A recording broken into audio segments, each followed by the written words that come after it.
Assalamualaikum warahmatullahi wabarakatuh.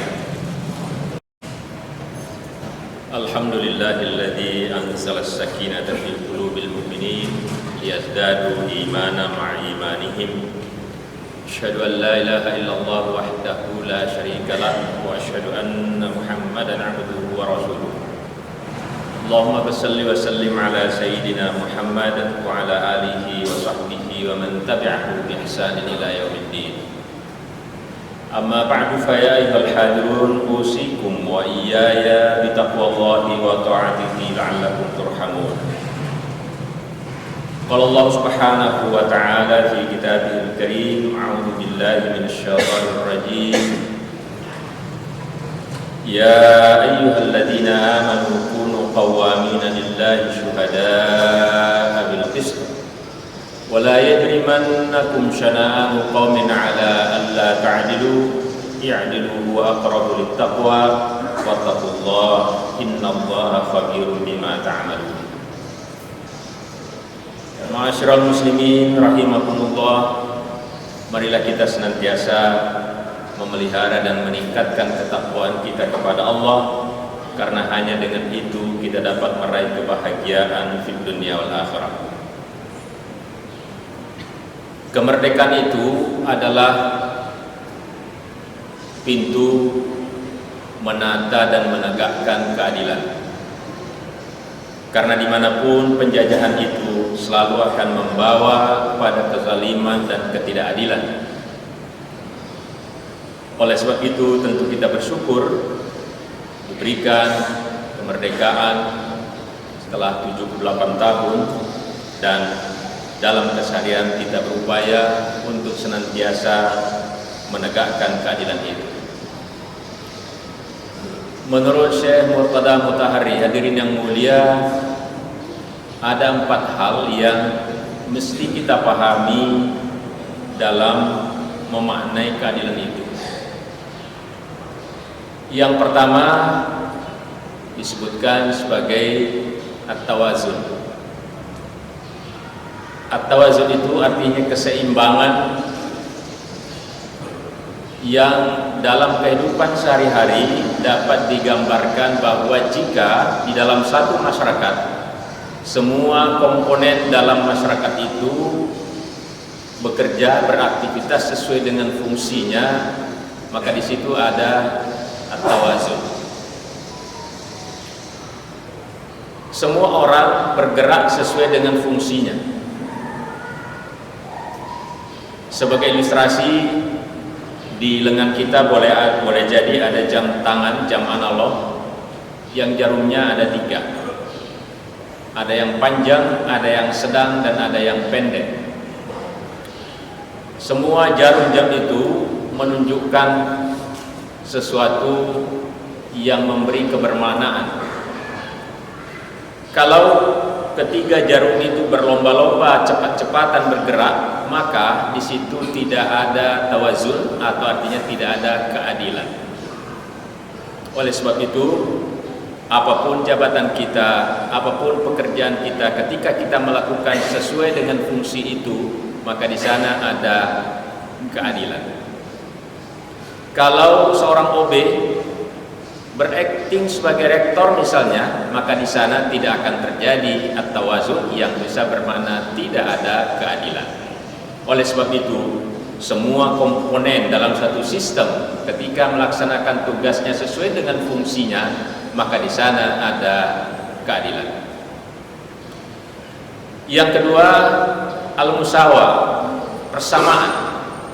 Kita semua sama di depan hukum. Kita semua sama di hadapan Allah Subhanahu wa ta'ala, yang membedakan hanya tingkat ketakwaan. Sehingga keadilan itu haruslah ditegakkan sesuai dengan apa yang ditentukan dalam sebuah konstitusi. Kalau keadilan itu tidak bergerak, tidak berlaku, atau tidak berjalan sesuai dengan fungsinya, maka di sana tidak ada keadilan. Sebuah hadis Rasulullah SAW yang sangat terkenal sebutkan begini: Innama ahlakal ladzina qablakum, sesungguhnya umat-umat terdahulu itu dibinasakan. Kenapa? Annahum kanu idza saraqa fihimus syarifu taraku. Mereka itu kalau yang melakukan tindak kriminal, orang-orang mulia, orang-orang tinggi, para pejabat, mereka meninggalkan hukum. Wa idza saraqa fihimud dha'if, tetapi kalau yang melakukan tindak kriminal itu adalah orang-orang kecil, aqamu al-had, mereka menegakkan keadilan itu seadil-adilnya. Waimullah, atau dalam redaksi hadis yang lain, walladzi nafsi biyadihi, demi Allah yang jiwaku berada dalam genggamannya. Ini adalah sumpah tertinggi dalam Islam. Lau anna Fatimah binta Muhammadin saraqat laqata'tu yadaha. Andai saja Fatimah anaknya Muhammad yang melakukan tindak kriminal, melakukan pencurian, maka saya akan sendiri yang akan memotong tangannya.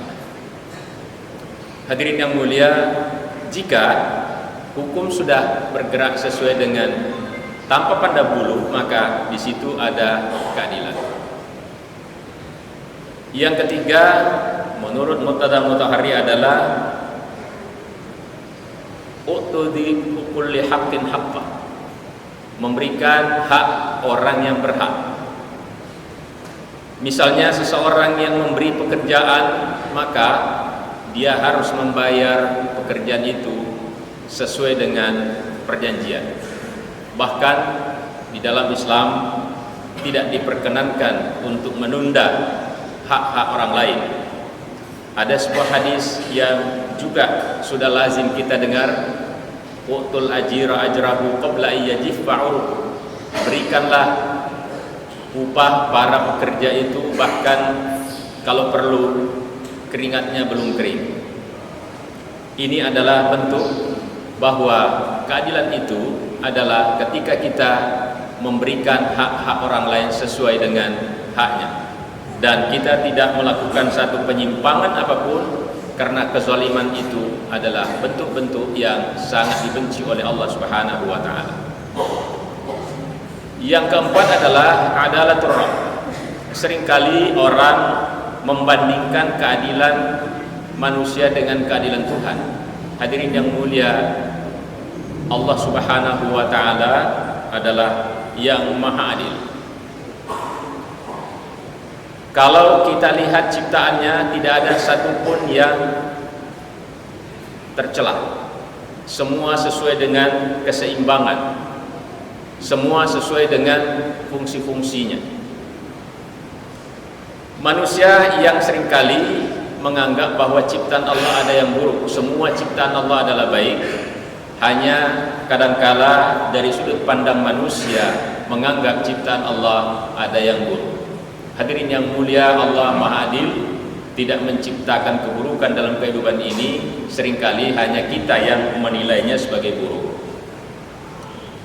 Sebagai contoh, hadirin yang mulia, nasi basi itu kita memandangnya buruk, tidak baik untuk kesehatan, dan tidak ada orang yang memakan nasi basi, roti basi dan sebagainya. Tapi tahukah kita bahwa nasi basi, roti basi atau makanan yang basi itu sesungguhnya adalah kebaikan yang diciptakan Allah di alam ini. Memang bukan untuk manusia, tetapi itu untuk mikroba, untuk belatung, untuk hal-hal atau bakteri-bakteri yang memang dia tidak suka makanan yang masih ngebul. Sehingga kita harus melihat bahwa segala sesuatu yang ada di alam ini adalah baik, dan itu Allah menciptakannya dalam rangka keseimbangan dalam kehidupan ini. Seringkali hanya manusia yang menganggapnya buruk, yang berbeda dengan kemauannya, sehingga seringkali dianggap bahwa ciptaan Allah itu ada yang tidak adil, tidak sempurna, dan kemudian menzalimi. Di dalam Al-Quran disebutkan, wa ma rabbuka bidzallamin lil 'abid, Allah tidak pernah menzalimi hambanya, termasuk apa yang diciptakannya semua adalah hal-hal yang baik. Oleh karena itu, hadirin yang mulia, mewujudkan keadilan itu haruslah dimulai dari diri sendiri. dalam keluarga, dalam masyarakat, kita berupaya untuk melakukan sesuatu sesuai dengan fungsi, sesuai dengan apa yang memang sudah disepakati, sehingga dengan demikian ketika kita melaksanakan tugas-tugas sesuai dengan fungsi kita, kita telah menegakkan keadilan itu. Begitu juga kita harus memandang segala sesuatu ciptaan Allah di alam ini adalah suatu keadilan, dan tentu kita akan memberikan hak-hak orang lain sesuai dengan hak-haknya. Di dalam Islam selalu ada mustahik, orang-orang yang memang berhak untuk mendapatkan pada harta yang kita miliki. Ada haknya orang-orang miskin. Wa fi amwalihim haqqul lis-sa'ili wal mahrum, haqqun ma'lumun lis-sa'ili wal mahrum. Ada 2 ayat dalam Al-Qur'an dengan redaksi sedikit berbeda, bahwa pada harta yang kita miliki ada hak orang-orang yang fakir miskin, orang-orang yang meminta-minta, ada juga orang-orang yang membutuhkan tetapi tidak meminta, yang oleh Al-Quran dibedakan antara as-sa'il dan al-mahrum. Al-mahrum itu adalah orang-orang yang sangat membutuhkan tetapi tidak menunjukkan ketika dia sangat membutuhkan. Ketika kita melaksanakan semua itu, maka kita telah membangun pilar keadilan dalam kehidupan pribadi, kehidupan bersama dalam masyarakat yang majmuk. Hadirin yang mulia, mudah-mudahan Allah senantiasa memberikan kekuatan kepada kita semua untuk senantiasa menegakkan keadilan bahkan terhadap diri kita sendiri, karena dalam ayat yang disebutkan di awal khutbah tadi bahwa keadilan itu aqrabul taqwa, keadilan itu sangat dekat dengan ketakwaan kepada Allah Subhanahu wa taala. Barakallahu li wa lakum fil Qur'anil azim wa nafa'ani wa iyyakum bima fihi minal ayati wa dzikril hakim wa taqabbala minni wa minkum tilawatahu innahu huwal ghafurur rahim.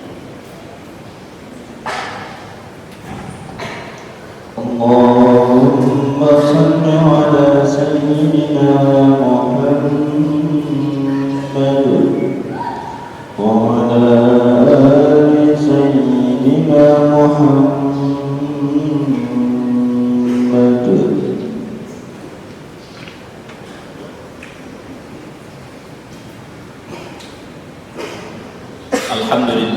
Alhamdulillah hamdan katsiran kama amar, asyhadu an la ilaha illallah wahdahu la syarika lah, wa asyhadu anna Muhammadan abduhu wa rasuluh.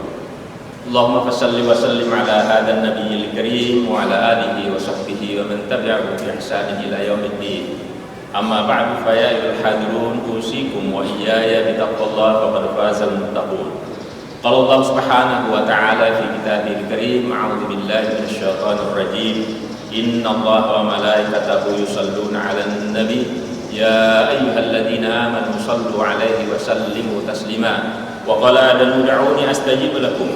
Allahumma ighfir lil muslimina wal muslimat wal mu'minina wal mu'minat al ahya'i minhum wal amwat innaka sami'un qaribun mujibud da'wat wa ya qadiyal hajat.